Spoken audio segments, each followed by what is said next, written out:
Good evening, everybody, welcome to the University of Edinburgh. I'm Leslie Yellowlees, and I'm Vice Principal and Head of the College of Science and Engineering.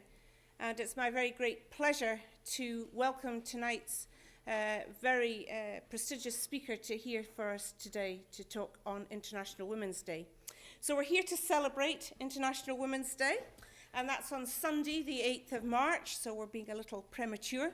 So you can have another celebration on Sunday for International Women's Day, and it's a very important date. And I don't know if you know, but some countries have this as a national holiday. Russia, Uganda, Cuba, Vietnam, they all have today as a national holiday because it's International Women's Day. And in some countries, they have a national holiday, but only if you're a woman.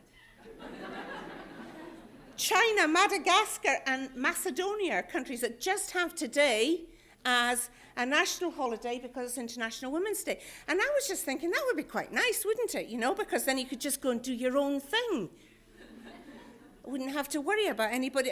Anyhow, so in China, I hope they're having a wonderful time on Sunday doing their own thing. Now, United Nations proclaimed the date for International Women's Day as the 8th of March in 1977. We haven't been observing it for that long. In fact, in the University of Edinburgh, we've been celebrating International Women's Day. This is our sixth lecture. This is our sixth year of having a lecture on International Women's Day. And this year, the theme of International Women's Day is, as it says up here, Make It Happen. And I don't know about you, but I like that title. I like Make It Happen because I feel it's a call to arms. I feel it's a call to action. And so often we just have words and no action. And for those of you who know me, you'll know I like action rather than words. And for those of you who don't know me, I like actions rather than words. So today, I'm delighted to welcome a truly inspirational woman to give the lecture. And that is Professor Anneila Sargent. So Anneila is an astronomer, and she's recognized the world over. And she's recognized for her work on understanding how stars and other planetary systems form and evolve. She's a member of the US National Science Board. She's been awarded NASA's Public Service Medal. And she's got an asteroid named after her. That's asteroid 18244. But even better, she's one of ours. She was brought up in Fife, and she studied natural sciences here at the University of Edinburgh, and then left for America, where she gained her PhD from Caltech, and that's where she spent her career. I'll not tell you any more about her career, as she'll cover this in part of her lecture. But currently, I just have to say, currently she holds the Ira S. Bowen Chair of Astronomy, and she's Vice President for Student Affairs at Caltech. We've honoured her before here in Edinburgh as Alumnus of the Year, and then an honorary degree, but today she's honouring us. So I'm delighted to ask her to present her lecture entitled, Make It Happen, Women into Science. Anneila, please.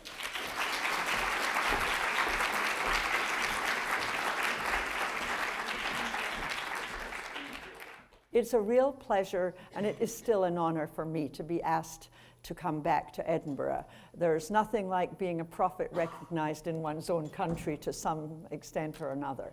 I was really happy to come. I find the subject a little intimidating. If you'd told me to come and give a talk about science, I would have been comfortable in my skin.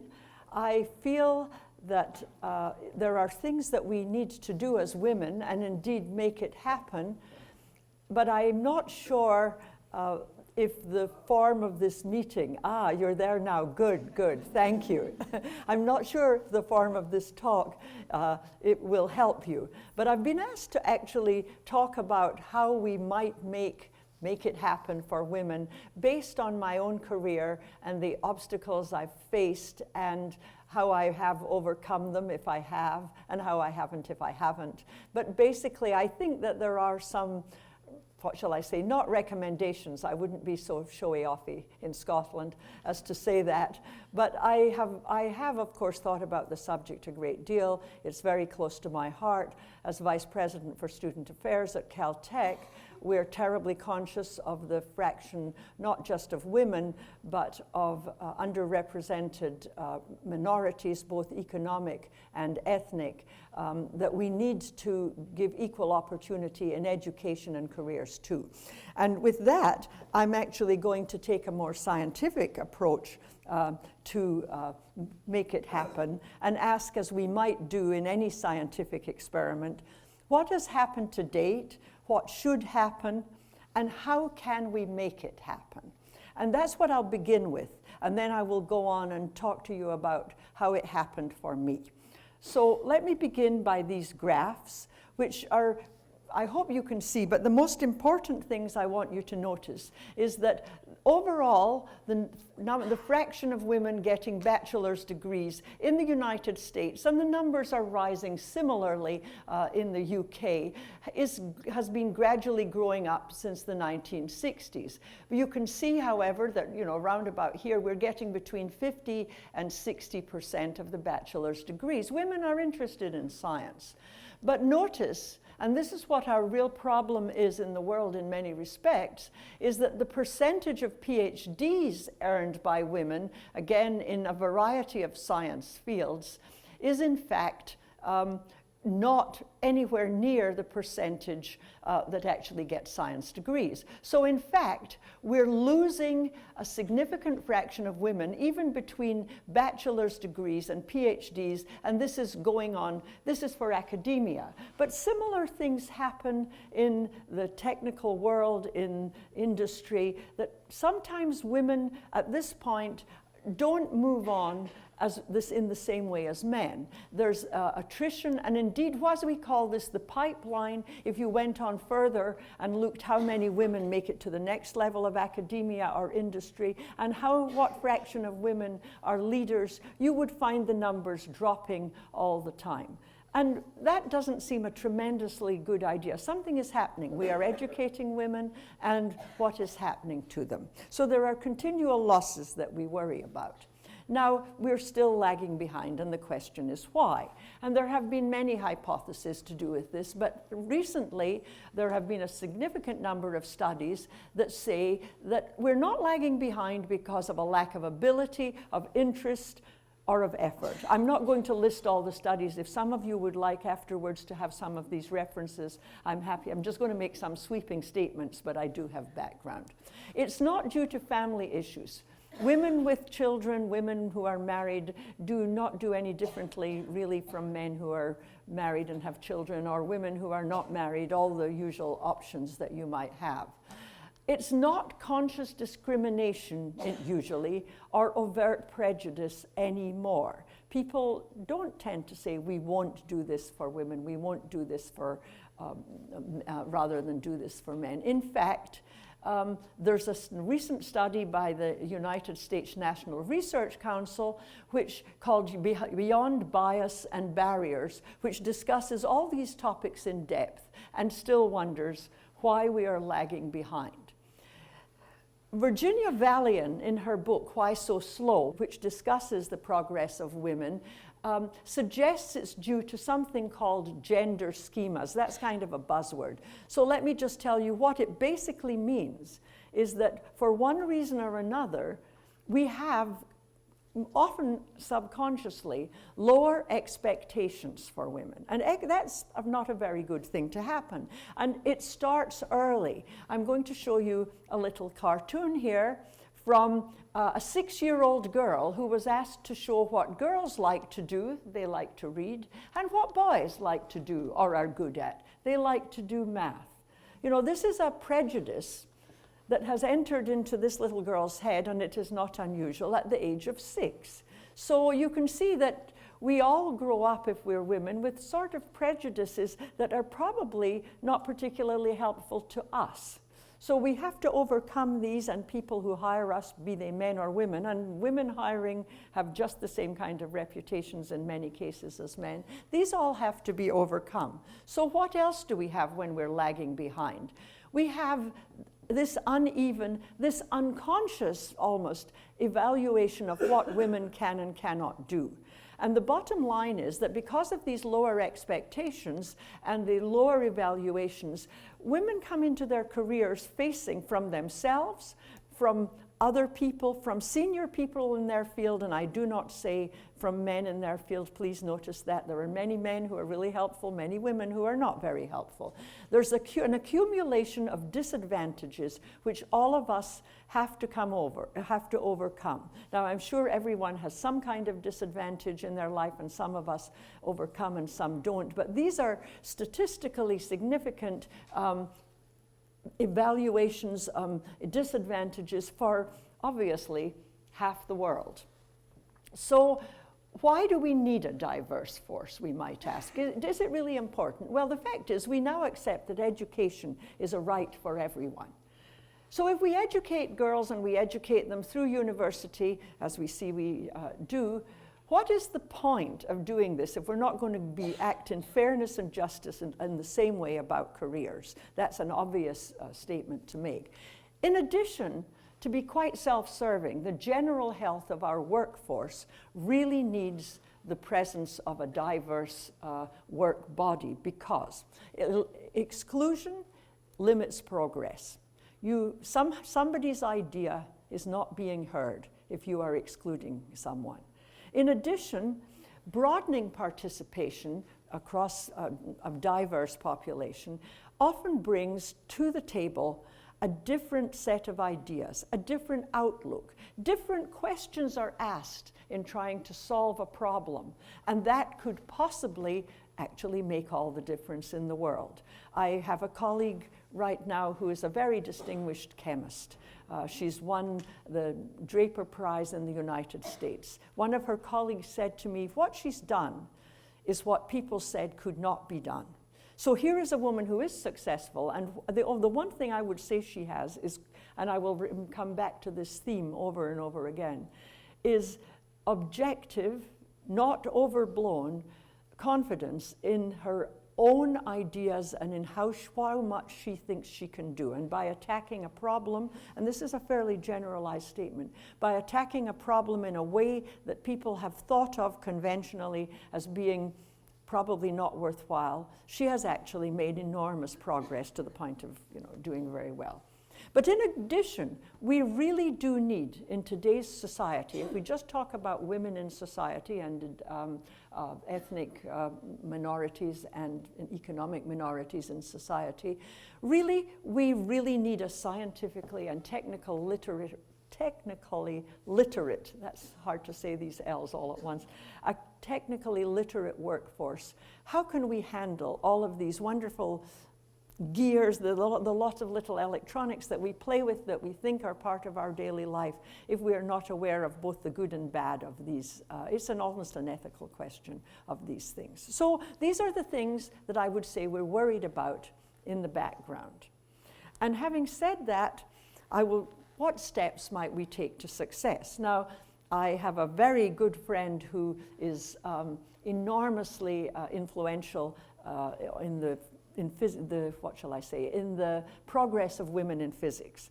And she has told me that these are some of the steps to success that you find that women have not consciously thought of that can make a difference. By the time I get to the end of this talk, I'm going to have said that yes, these are good, but perhaps there are other things as well. But I do want to mention them. So for example, you should do something you love and try to keep working at it. If you love it, whatever it is, you'll actually do better and you're likely to make a lot of progress. And you have to try not to be discouraged. Now this goes for men and women alike, but there seems, from these statistics that I showed you, to be a greater tendency for women to get discouraged and perhaps not to realize their full potential. Then you have to actually admit that you do have ambitions. That's sometimes difficult for women because we're not encouraged to do so growing up. Some of us are. Nowadays, if you have a feminist mother, believe me, I bet you're told to own your ambition early. But in my day, we were not encouraged to be wildly ambitious. And so I want you to know it was a wee bit, it just happened for me and I was lucky. But so we actually also have to very seriously reject the concept that women are ever admitted on lower standards than men. And that really still comes true. As you've heard, I'm vice president for student affairs at Caltech. Until very recently, we had roughly 20%, 25% women. We've raised it to 40%, give or take, more give a couple of percentage or take. It's for about 38, but it's coming up to 40, 41 on average. We want to make it better if we can. I mean, there's a possibility that 50% of our applicant women, 50% women do not want to come to Caltech, but we're worried about it. Nevertheless, only 2 years ago, and 2 years ago is the modern world, 2013, I had young men in my office, students at Caltech, who said, we're terribly worried. It looks as if we're managing to increase the percentage of women at our university. We know the standards are enormously high. If you couldn't get women before, how have you got them now? You must be lowering your standards. Now, I didn't need to argue very much with these young men because the fact is that the graduation rates for women at Caltech are higher than those of men. So I decided whatever standards we were using to admit them, they were very good, and we could stick with them, and they were convinced. That was data, so they were convinced of that too. But you have to be worried about that. You also, as women, have to find, I think, be aware that you cannot do it alone. You will need allies and mentors. And men, the good old boys, have always had allies and mentors, whether they thought they knew it or not. But and they need not be other women. They can be men. Many of us have had tremendous support, myself included, not just from our female peers. There weren't too many of mine, so I had to rely on male mentors. But there have been a lot of people who have been helpful as role models. And one of the reasons it's a pleasure for me to stand here in front of you today is that actually one of my real role models was Mary Brooke, who was at the Royal Observatory, Edinburgh, and I know now there is a building being named for her, or is named for her, and I can't tell you how much pleasure it gives to me that this woman, whom I admired greatly, has been honored by this university. So it's a wonderful thing to have that. It's also necessary to be willing to mentor yourself, to mentor others. And that's a very important thing, because I think women often, as leaders, set the bar too high for younger women coming up. They expect them to do better. So try to remember when you're hiring, when you're looking at what women can do, that really they don't need to go through the same tough times that you did. You might be able to help them over one or two of these obstacles. Don't make it harder for them. And then again, I think you have to practice feeling confident. I don't mean showing off, but you have to think, well, they wouldn't have actually given that to me if they didn't think I could do it. Or maybe they don't think I can do it, but I know I can, so I will work to show them, and then you make sure they show them. There's always disadvantages. There's times when they don't, but it's worth a try. And so one thing I would say, this says here, have an elevator speech. An elevator speech, that's a lift in American, means that if you meet someone and they ask you what you do, and you're really hoping to be able to have them understand what's important to you in your life, you should be able in a couple of sentences, or 3 at most, to tell them what you do, whatever it is. And mine is always that I look for stars and planets, and I look at the sun as it was 4.5 billion years ago and try to see what's happening. That's my elevator speech. Everybody can have something like that. And also, you have to be open to opportunities. And believe me, and I think you'll see when I talk about it, they don't need to be the opportunities you think you want. These may be closed off to you. So you have to think you'll make do. And the make do opportunities, certainly in my case, have been the ones that have panned out, so that I'm actually asked to come back and tell you about it, which amazes even me, but that's part of the problem of being a woman, okay? And I admit I still have it. So this is what I'm going to talk about. So I'm showing you a picture of my primary school class in Burntisland. That's me there. And this is really the theme of my talk at Summit. I wouldn't have believed there was anything that I had to say until I remembered a conversation I had one night with a man I met on a plane from LA to Washington, where I have to go a lot of the time to earn money. I mean, not money for science, not for me. And he was from Australia, but he came from Fife. So we talked to one another. And at the end, as he was getting off the plane, he said to me, "You've come a long way from a wee lassie from Burntisland." And so I think that's really what I have to tell you about today. So how did that happen? So I think one is this, what happened was that I had people who helped me, I had opportunities, and I had a great deal, I had luck into the bargain. And I think I recognized when I was lucky and took advantage. But I want you to know that it was not planned, that we never quite know. I'm sure many of us may follow paths. Somehow, looking back, it looks like a very nice, normal, or reasonable path that I took. In fact, it was so clumpy, with so many obstacles in the road, maybe not big obstacles, but they seemed like it at the time, they seemed depressing, that it's amazing to me that I look back on it, I think, well, that indeed is what happened. And so, really, it's looking not just at the doors that close, but at the doors that open, and moving through these and moving on. I'll make a lot of that. So the opportunities I'm going to talk about are tied to my career in science. They're based in telescopes and in facilities, and as well as the science that they enable, and how I came to do some scientific administration and what my husband always called astropolitics, which is getting money for the field, okay? So let me try to move on a little bit about that. In fact, as I say, I had fairly ordinary beginnings. In addition, I'd like to say that I came from a very supportive female family. This is my mother actually, and my three aunts in about, I don't know, 1920, 22, and I'm the baby of the family.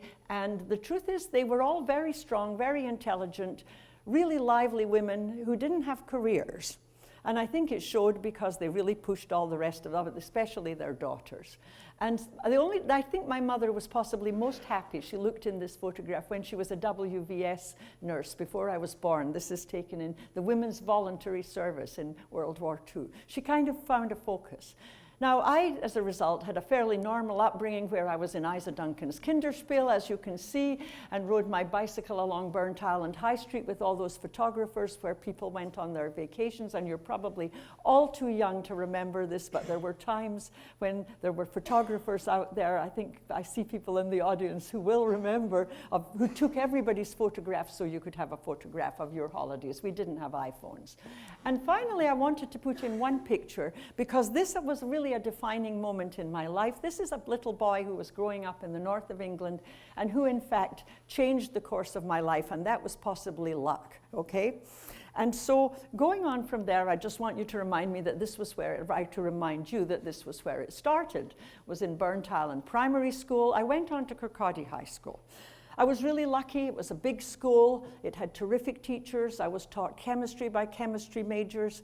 Excuse me if I use Americanisms. I actually got my degree there, and I've lived there all my life since I went to graduate school. But I was taught physics by physics majors. I was taught also by very lively, clever women, some of whom went on to be lady supervisors of the other high schools in Fife. And they were really women who were having careers, having lives that were wholly attractive. It didn't make you think, I don't want to be an old stick with a career or anything like that.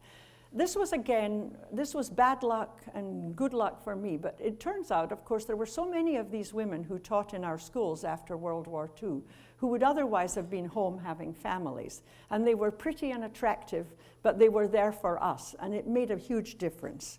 And so as a result of that, I think I was able to do science. Sputnik had been launched several years before, and in Scotland they wanted everybody to go into technical careers. If you were willing to go into science, that was great, you should do it. My father thought it was the cutest thing in the world to have a girl who did science, so I got a lot of support. Nobody told me I couldn't do maths. Nobody told me I couldn't do physics. It didn't occur to me that I couldn't, quite frankly. came to Edinburgh. It was a great place, as you all know, to be a student. I enjoyed myself hugely, probably too much in my first 2 years, had to buckle down, eventually got a very good degree, and I wanted to go to graduate school. Well, I couldn't go to graduate school, and let me tell you that I thought that I would assert that I wasn't discriminated against for many years after I went to the United States. No discrimination in Scotland, no discrimination at all. I was free, unlike all you people who grew up being told, typically in American middle schools, that girls didn't do maths, they didn't do science. No problems like that for me, except that at that time in this country, and it was in England as well as Scotland, in the UK, the people who funded bursaries for students doing PhDs stopped women's bursaries if they got married because their husband could keep them. I see people nodding. And I was thinking at the time I might marry someone who was a graduate student. So I took a job instead. By the way, there was another story about how I didn't get hired doing nuclear physics, which I wanted to do. Because again, they thought that I would either get married or I get the quote was cause trouble in the lab. And these things happen. So I went into astronomy. So the door was closed to physics. I'm so glad now, to tell you the truth, but I wasn't really glad at the time.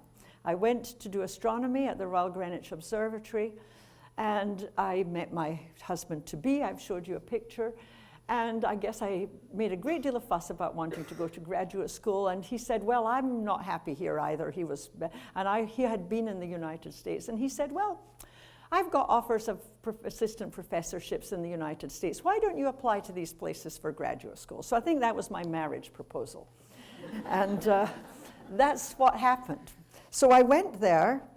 And I think that was actually the changing point in my life. It was also damn hard work. I really had a wonderful time in Edinburgh. And I learned the hard way to do problem sets every week and whatever it is that American graduate students did at that time that people didn't do here. So it was not a breeze.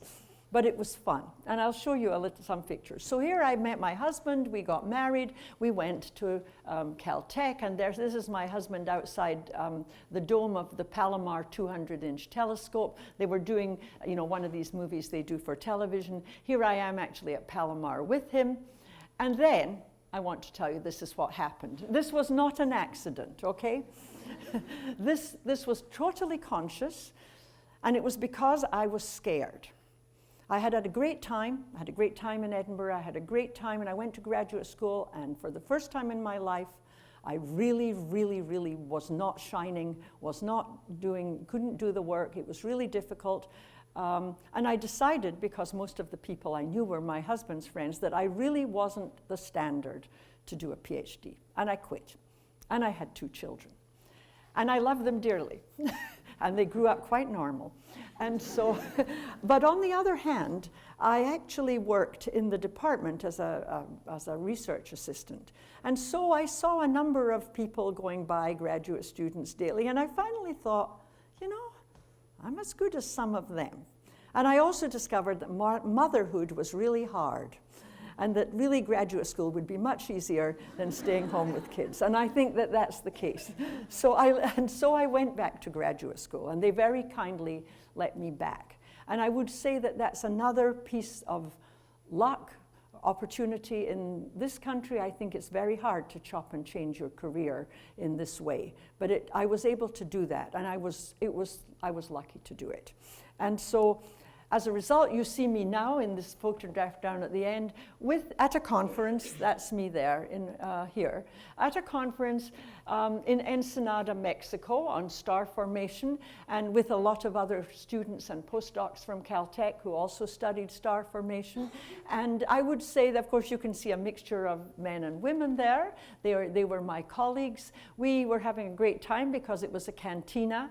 But you should understand that also we all got quite serious. And so One of these young men went on to be the director of Space Telescope, one went on to be the director of the National Radio Astronomy Observatory, and one of the other women here is currently the director of the National Science Foundation in the United States. So I was making friends, and they were just haphazard, they were lucky we were all together, but we've kept in touch with one another ever since, and it's been very helpful in many ways. I work with my former friend, she's director of the NSF. So that was a really great thing to do. And so, I should talk about what I do a little bit and very fast. I look at how stars and planets form. And it's best, you can infer a great deal from looking at optical pictures of the universe and spectra, but actually, if you want to understand how stars and planets form, this is an artist's impression, as of course you see. So, in fact, you know, the Big Bang here, and then we have the formation of elements and stars and galaxies, and you know, we have the Dark Ages, and eventually here's galaxies, more stars, and eventually some of these stars, you notice, will have material around them, and some of them will eventually get rid of it. This is the most interesting part for me, and then they will start forming disks in which planets may or may not form, and of course one of these planets might be us. The bit I'm mostly interested in is round about here and here. So of course I'm looking in the dark bits. That's only dark to optical light. In fact, and the group I was with, we began by looking at infrared wavelengths, which can penetrate, which can see effectively in there, or at millimeter wavelengths. It turns out that the wavelength that's being emitted by the objects you're looking at is actually hidden from you depending on its wavelength and depending on the dust. And then the dust in the universe that stops you from seeing these things is about the size of optical light. So that's what stops you there. And I won't go into any depth there. But I look in the dark bits. And I think that's another interesting point as far as opportunities are concerned. See, you can see that I did also use, I've never used the James Clerk Maxwell telescope, which was run out of Edinburgh, but I have used the Euclid, and I've used many of these telescopes, not the Keck's from down below, and the infrared, the NASA infrared telescope facility, but mostly I've used the Caltech submillimeter observatory. Oops, this is the wrong slide because I had moved that. So this, which was called the golf ball, is the teeny little telescope next to the JCMT. But that's what these people and I began by using. However, in science, and at least in astronomy, it's very important to look at things at the right wavelength, because different wavelengths of radiation tell you different properties of astronomical sources. And so I particularly wanted to look in the dark bits. And so there was, at the time I went back to graduate school, and which could have been a very, very difficult time, and was quite hard. But I had an opportunity there, which was unusual in the sense that I went into a field where the technology and the telescopes were completely new. We were making new observations of the cold, dark universe. And if you're doing something as new as that, it enables you to confirm or refute conventional wisdom. That's pretty exciting. That's exciting in itself. It also enables you to reframe old problems. So they want people who are thinking a little differently. As I say, it's a fresh look at conventional wisdom. In addition, the opportunities are quite unusual. It's a level playing field for everyone. If I had gone back to cosmology or galaxy evolution or even the spectra of peculiar stars, in the time that I was out having babies, people would have actually made a lot of discoveries and moved on in science, and I would have had to catch up real hard. Actually, we were all starting out about the same. Nobody quite knew what they were doing. We often said we were cowboys. We were just out there trying to find out what was happening, trying to understand it, trying to have hypotheses about what was going on. It was terrific. That means you can turn unconventionality into an opportunity. Thinking outside the box is rewarded. There are chances for breakthroughs. And one of the most important things is that because there's not a body of conventional wisdom, there's not a body of conventional people in this field, Now, one of the problems for women is having their voices heard. You've probably experienced it. I always think it's gone away. And then in some meeting or other, I notice it's happening. There was an article only a few weeks ago in the New York Times by Sheryl Sandberg, who, as you know, is the great female icon of Silicon Valley, discussing the same subject, that women can bring up topics in meetings, their voice is not heard. A man brings up the same, and his voice is heard. This is not uniformly true, but it happens. In a field that such as I went into, we're all new, so we all actually listen to one another. The chance of women's voices to be heard above the noise is actually quite good. So that actually happened to me because, as you can hear, I can put two words together, maybe three with a verb and a noun and an object, and actually speak in, sentences. That helps in many cases. So that was good for me. It was the benefits of the broad kind of education you got in Scotland. I'm not joking about that. And so the other part is the ambience, finding the right wavelength in your life. The ambience, the friends, the colleagues. I've had many helpful male mentors. I've also had terrifically helpful male peers who treated me always as an equal. And likewise, I have had fewer, but some female peers who have also been helpful and indeed remain some of my best friends until today. And that makes a very big difference in your career. So what did I do after that?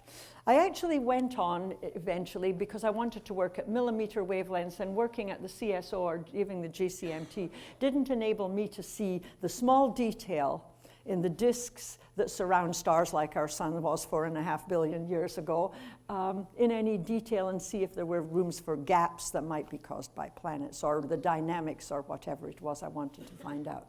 I wanted more detail, for which I had to use an array of telescopes. And fortunately, we were building at that time at Caltech, because this is the new technology, an interferometer where the kind of detail that you get from these telescopes is dependent not on the size of the individual telescope, but by how far you can put them apart. And there are constraints that I won't go into. But if you separate them out, you can cause the effect of a telescope that is much bigger. At radio wavelengths, if you want to look at the same detail that you get with, say, Hubble Space Telescope or Keck or something, you have to have a telescope the size of a football field. But with the technique, it's called aperture synthesis. That is to say, you're synthesizing the effect of a larger aperture.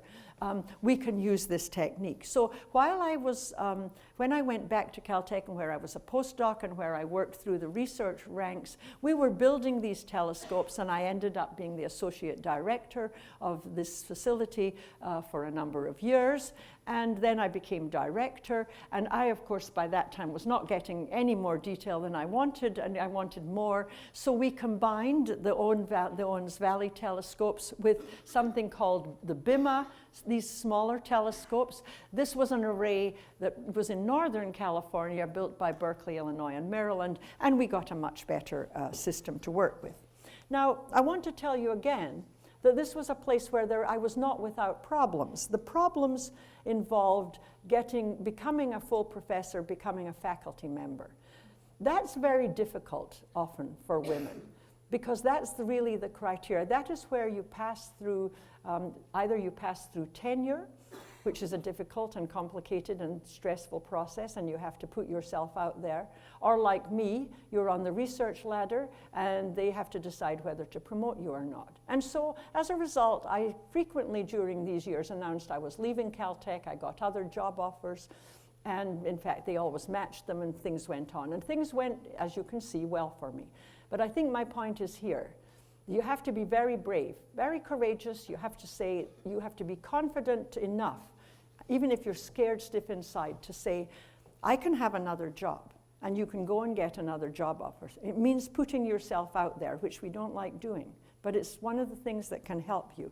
I would have gone to any of these places, and I would have had good careers. It just happened that I stayed. So you have to think, these are opportunities. They may not be quite what you want, but they would get you somewhere. And so I would say that also the other advantage I had was at that time, since I wasn't teaching, I had time to do a lot of advisory work.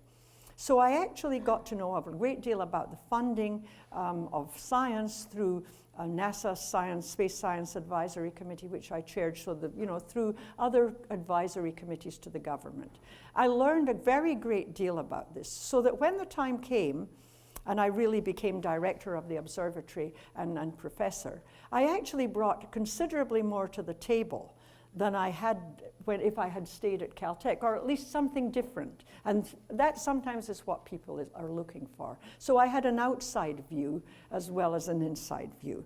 And I think it's this courage as well as your ambition and having the nerve is something that we all have to work on.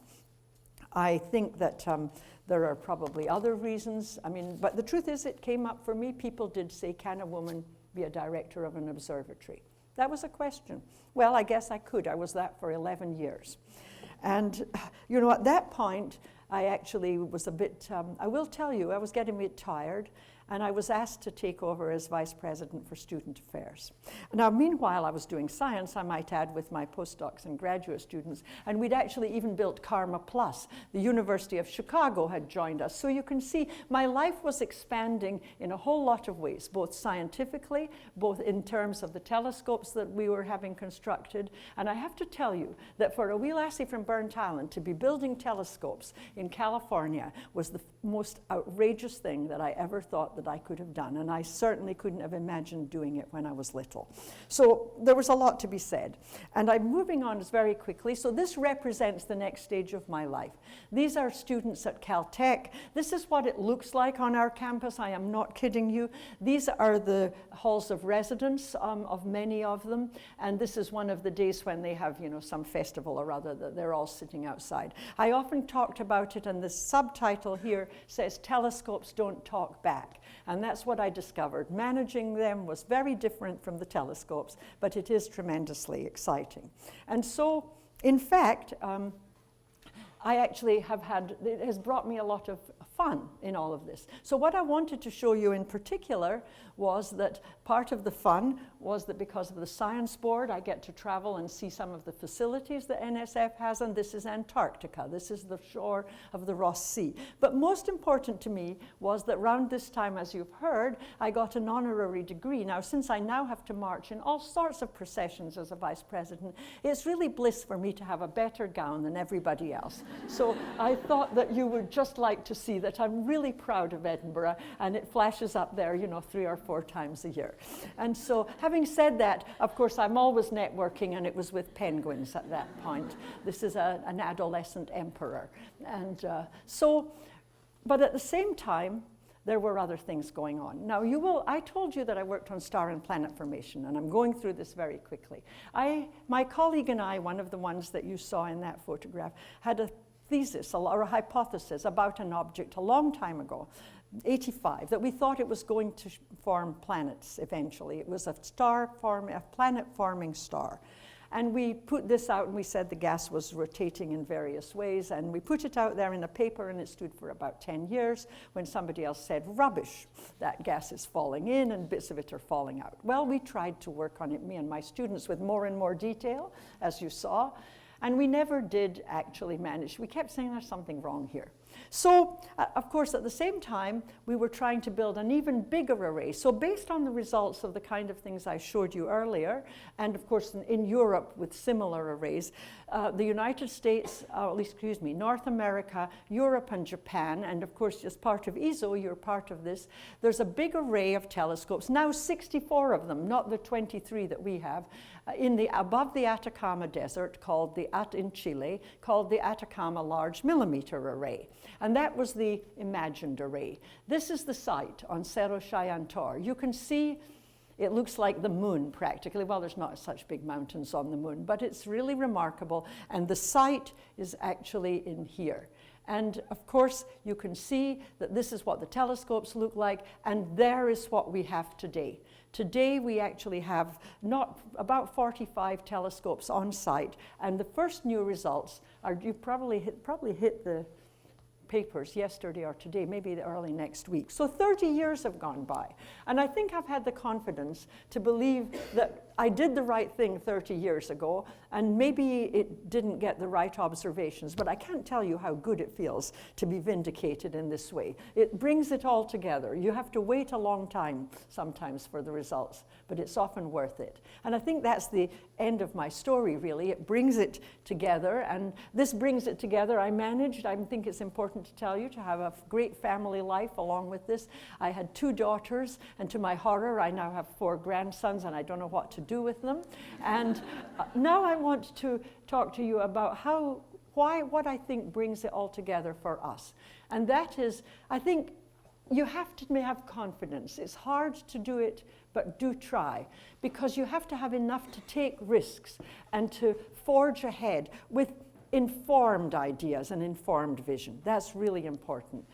And I would say if you persevere, but do move on. Once you overcome something, once you're on the next path, forget the difficulties. I actually had trouble remembering some of them for this talk.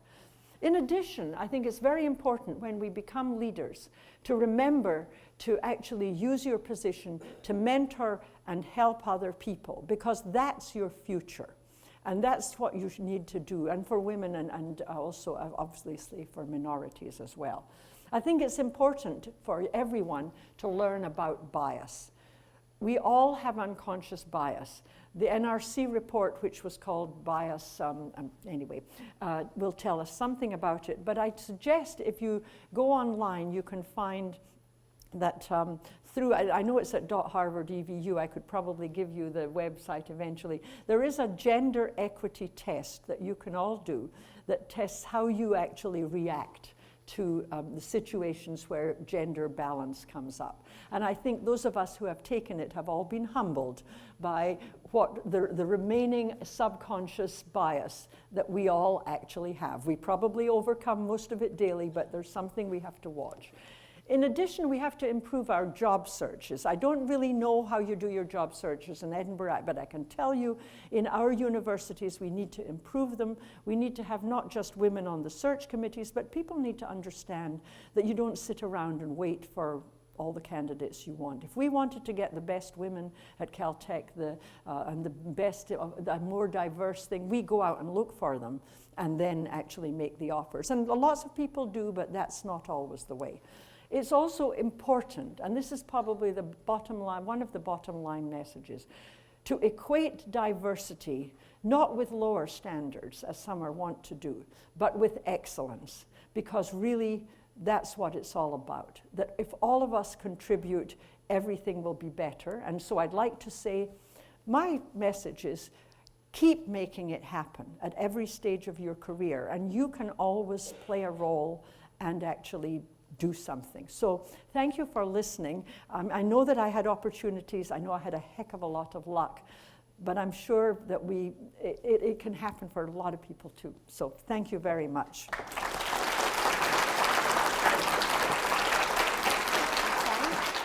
Thank you very much indeed. What a wonderful, inspiring talk. That was great.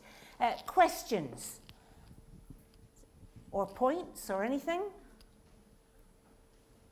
Yes. If you wait a minute, we've got the microphone coming. Here we go. What did you make of the study? I think it was last year, a couple of women had sent out applications to many of the major American universities with identical sort of CVs, but with different ethnic or gendered names to gather responses. And I think you'll be aware of the responses to that. I'm not aware of this. I mean, I'm aware that this is actually not just these 2 women doing this, and it's clear from a number of studies where people's experience and even resumes, papers, even people who play in orchestras, when the choice has to be blind, where people don't know whether it's a male or a female, women do better.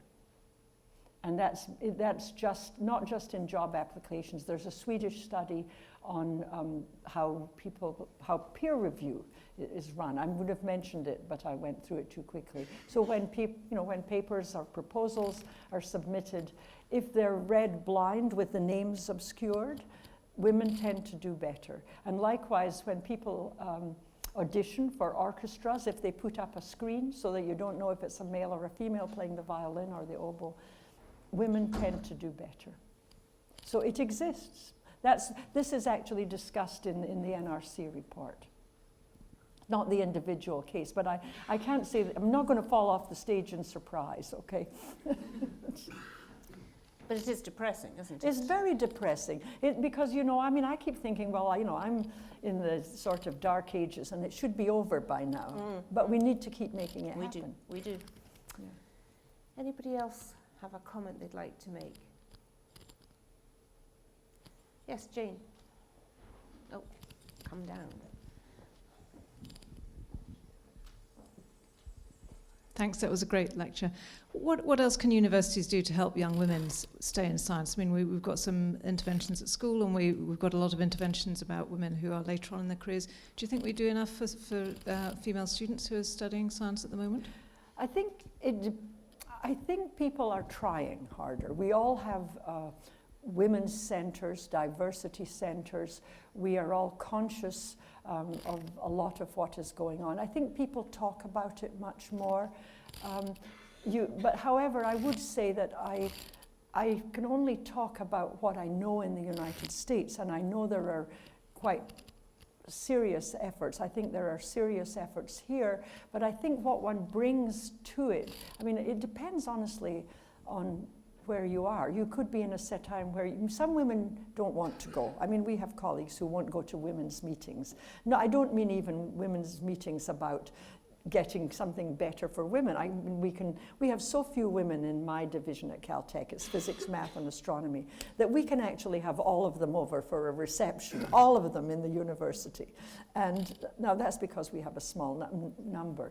But the truth is some of them won't come for the simple reason they say they don't want to be associated with chick things.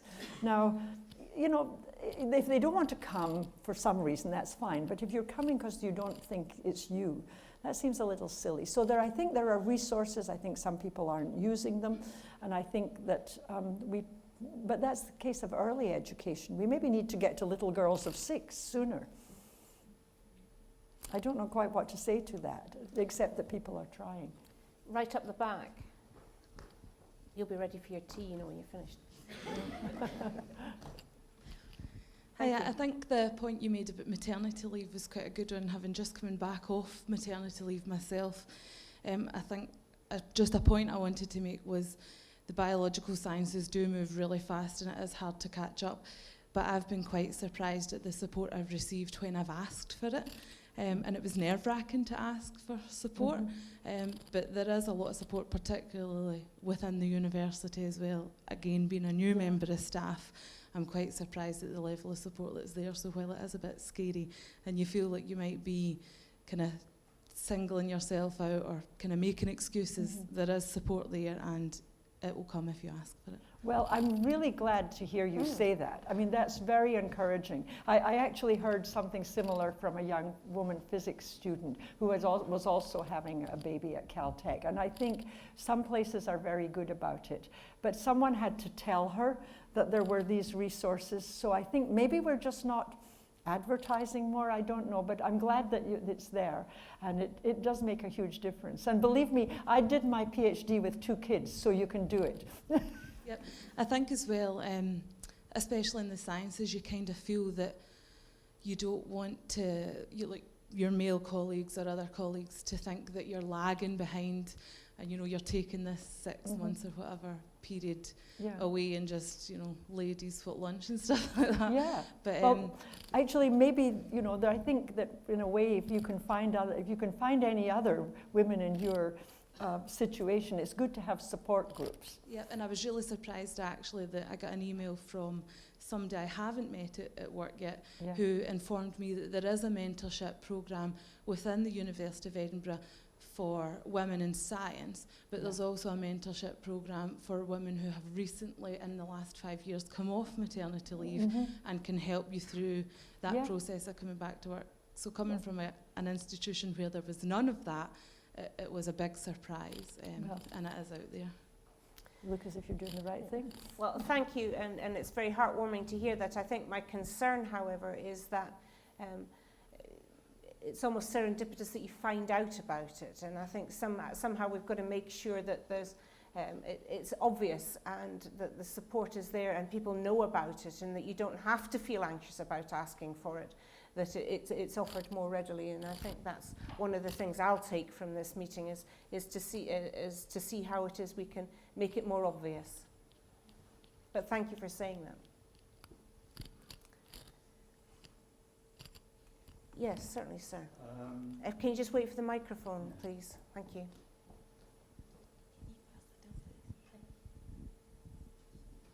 My observation, having taught many, many years in Edinburgh, is that the biggest problem is in engineering, not so much in, for example, the biological sciences or physics.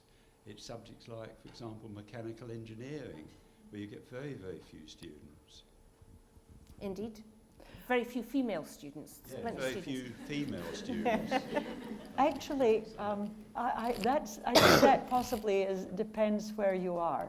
At Caltech, we have seen a really quite large rise in mechanical engineering women students in recent years. I think, as far as I can tell, you probably don't remember, but in my first graph where I showed the percentage of PhDs, the percentage of bachelor's degrees going up, you saw a big peak in computer science that has now fallen off for women. And computer science is where we are no longer represented. And as I've said, in Silicon Valley, we are represented in the lower levels, but at the leadership levels, we are not doing well in those fields, which is not quite the same as mechanical engineering, which is seeing a boom as far as I can tell. Maybe it's just here. Not here. Not here. No, definitely not here. And I think that's interesting that for the different subject areas there are different fall-off points. Although yes. The biggest one for most subject areas, I think, is between the PhD and the postdoc. That is where you lose most. Yes. Mm-hmm. Yeah. For all subjects. Yes, certainly the girl over there. And then you. Okay, so I'm an undergraduate student, and I'm just wondering that when you were in my position, if you could, go back and talk to yourself, what advice would you give to your younger self? So basically, what advice would you give me? Oh, you're probably much more hardworking than I was.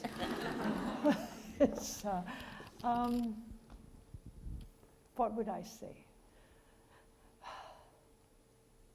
I think I would tell myself that I really did, we all have a bit of the imposter syndrome. Do you know the imposter syndrome? Where you really don't think that it's a mistake that you got here. I think I would tell myself it's not a mistake that I got here, and I should do better. I should just try hard, and I should be confident that I have a right to be here. I think it's hard to believe, but often that's all you need to tell yourself. Thank you very much. That was a great talk, by the way. Yes, I always say to that question, to believe in yourself, because if you don't believe in yourself, why should anybody else? Over here. Hi, that was great, thanks very much. I'm speaking as a woman that's actually left science, and it was never, I still to this day love the science. I just, after several postdocs, found it an incredibly difficult career path to take. Mm-hmm. However, I also identified with you saying taking risks and having confidence, because in doing that I'm now in a career that I still get to use my science, so I consider myself very blessed. But I think it's important to realise that you can stay in academia, but equally so you do have amazing transferable skills that you can take elsewhere and hopefully be lucky to keep using your science. So what do you do now? I'm an intellectual property lawyer. So, right. So I get to work with science companies now, which see the commercialization of science, which is fabulous, and I thoroughly enjoy it. So. Well, actually, I'd like to say that I think that that's just a fantastic example of going, a door closed and you opened another one. But everything you learn is something that you take with you through the next thing. Fantastic. Thanks, Anneila. That was a wonderful talk. I'd just like to say that I think times have moved on, and panels, let's look on the positive side, probably there's more parity between the genders, but one of the major hurdles is women don't self-promote in the first place. So if they don't apply for a promotion or a job, they're never going to make it. So I think that seems statistically to still be the stumbling block, that women aren't putting themselves forward, whereas male colleagues have the assumption that they're absolutely at that level and they're ready to be promoted. Mm-hmm. It's maybe about faculty ensuring that more women apply at the appropriate times. I think I agree with you completely, and I think that comes back to the losing of people, for example, between even the bachelor's degree and the PhD. There are often, men are on the whole, not always, more confident about their abilities, and I've noticed it even in the kind of problems that people attack for their thesis. You often see men more willing to put themselves out. And I think that comes back to the be confident of yourself. And you have to tell yourself every day, I deserve to be here, and try to do that. But it's hard. It's hard to go out and look for another job when you're not happy to. And that's what we're up against. Any other? Have you seen somebody? Oh yes, up the back. Thank you, and very well done for the presentation. It's quite encouraging to hear all the, successes and your advice on people who want to succeed in their own lives. As a person, I work with grassroots women in Africa, in Nigeria precisely, though I am here as a research fellow.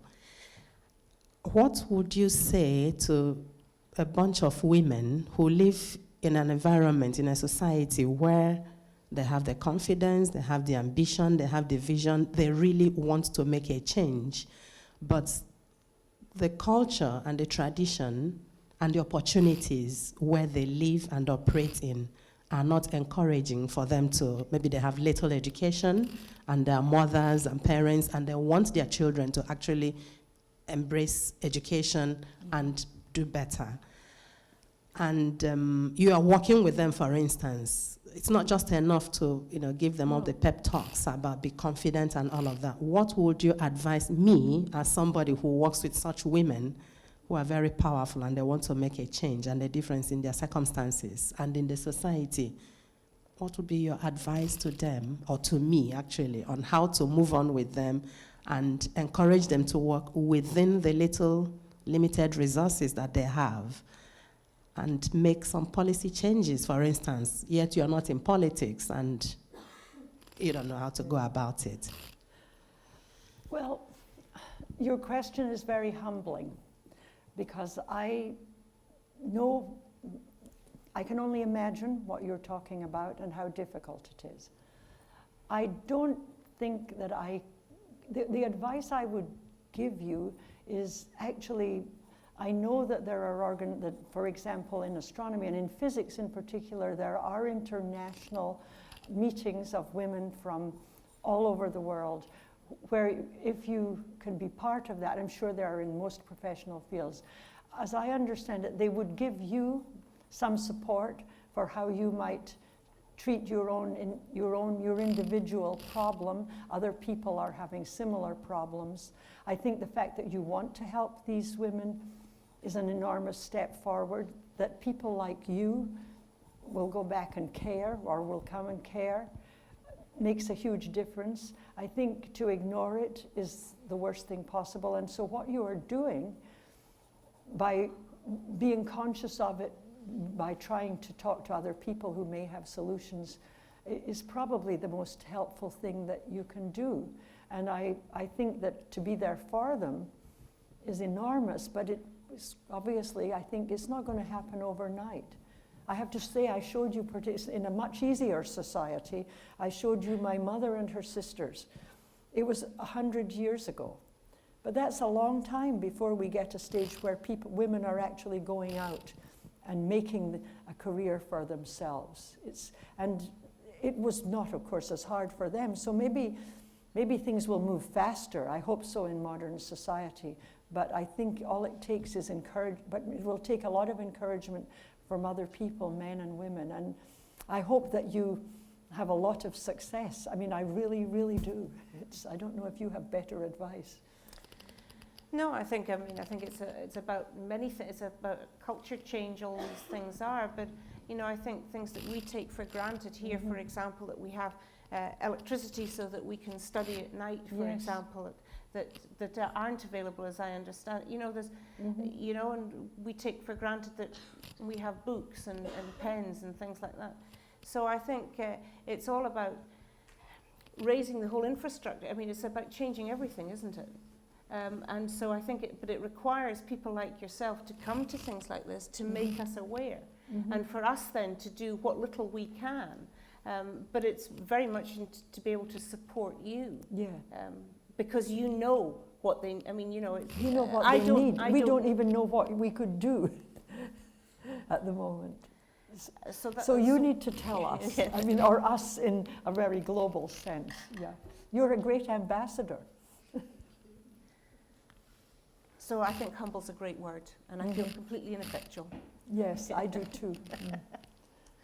I'm going to now ask Professor Jane Norman, who's Vice Principal for Equality and Diversity, to come and give a vote of thanks to Anneila for her wonderful talk. Jane. Thank you. I promise I'll be quick. Just to thank everybody in the audience, both for those of you who asked questions and those of you who listened attentively. Thank Leslie for chairing this and refereeing. But it's a real pleasure for me, on behalf of the University of Edinburgh, to thank Anneila for coming and giving us a talk today. We've had some really good International Women's Day lectures. We had Leslie Eloise in 2013, and you were great. We had Kathleen Granger last year, and she was really good. And this year we've had Anneila Sargent, and you have been absolutely wonderful. Thank you. You say that your career has been involved in understanding how stars evolve, and I think today you've shown yourself to be somewhat of a star yourself. You've been truly inspirational, not only in the things you've done in your career, but also in the huge enthusiasm you obviously still have for science, and in the advice you've given us all today, not only about how to be successful in your career, but how to enjoy your career. I'm really grateful that you've come all this way to be our International Women's Day lecture for 2015, and I think for us you've really made it happen today. So thank you very much. Thank you. Thank you. Thank you.